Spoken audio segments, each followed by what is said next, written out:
So here we have the Hyundai Tucson on a 70 plate. I'm going to start off by showing you inside the boot, and then we'll hop in and run through some controls from there. As we approach the boot, you can see we have reversing sensors. This car's also got a full colour reversing camera. Plenty of boot space, as you can see, along with that 60-40 split folding rear seat. And then underneath this tray section, a space saver spare wheel. Okay, now that we're inside the car, we're going to start with the dials. On the left-hand side, we have the rev counter, and on the right-hand side, the speedometer and fuel gauge. In the middle, you can see the total miles of this car, which are 1,641. Above that, we have a digital readout for the speedometer.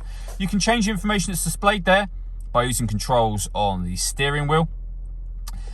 You've also got other menus, so satellite navigation, vehicle systems, and user settings.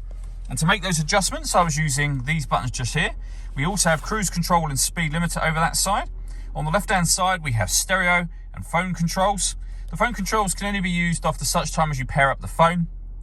And that is done over on the touchscreen in the center just here.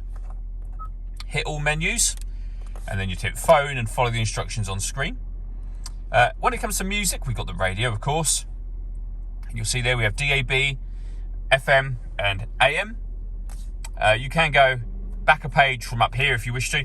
If you want to listen to your own music, you would hit that media tab. Now that's grayed out because nothing is connected at the moment. You can connect up an auxiliary device, a USB device.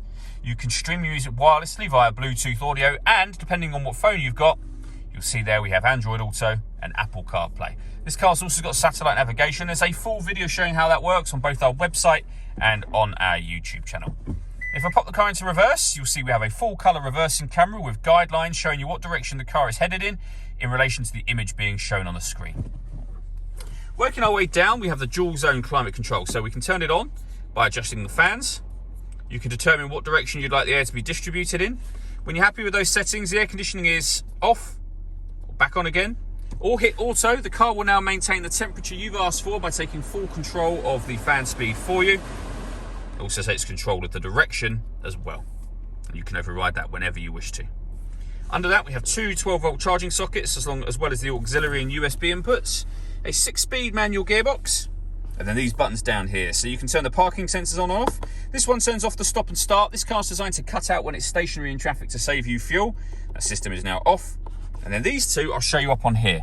The first one turns the downhill brake control on and off.